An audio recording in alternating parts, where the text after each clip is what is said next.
पृथ्वी के केंद्र में क्या है? इस रहस्य से पर्दा उठाने के लिए कई प्रयास किए गए। इन्हीं में से एक था रूस के वैज्ञानिकों द्वारा किया गया करीब 12 किमी का गहरा गड्ढा। इस गड्ढे को दुनिया का सबसे गहरा गड्ढा माना जाता है, जिसे कुछ लोग वेल टू हेल, नरक का कुआं भी कहते हैं। रूस का Kola super deep borehole Soviet संघ द्वारा विज्ञान के नाम पर बनाया गया था, ताकि जमीन के सबसे निचले तल में क्या है इसके बारे में अधिक जानकारी हासिल की जा सके। इस योजना को अमली जामा पहनाने के लिए अज्ञात गहराई तक खुदाई करने की शुरुआत की गई और सतह से करीब 40,000 फीट नीचे तक गहरा गड्ढा खोद दिया गया। फिर एक दिन इसे ऊपर से एक मजबूत धातु के ढक्कन से हमेशा हमेशा के लिए बंद कर दिया गया। पृथ्वी की सतह में छेद करने की परियोजना 1970 के दशक में मरमंस्क प्रांत के पास शुरू हुई थी, जब सोवियत वैज्ञानिक पृथ्वी की परत के बारे में और अधिक जानना चाहते थे। 2 दशकों में वे पृथ्वी में अब तक की सबसे अधिक गहराई तक खुदाई करने में सफल रहे थे।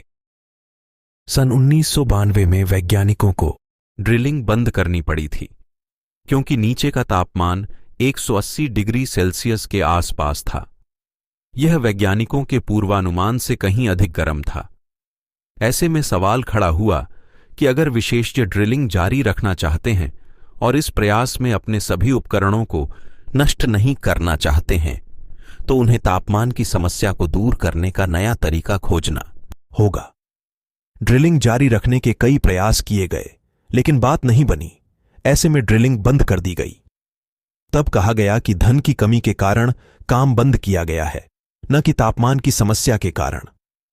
कोला सुपर डीप बोरहोल का व्यास 23 सेंटीमीटर है और इसके धातु के ढक्कन को अच्छी तरह से वेल्ड किया गया है, इसलिए किसी भी प्रकार का हादसा होने की संभावना नहीं है।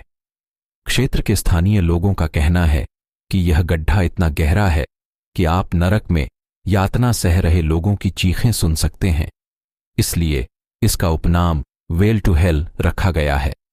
अध्ययन के दौरान वैज्ञानिकों ने पाया कि पृथ्वी की परत में 12 किलोमीटर की दूरी पर पानी है, जबकि पहले इसे असंभव माना जाता था।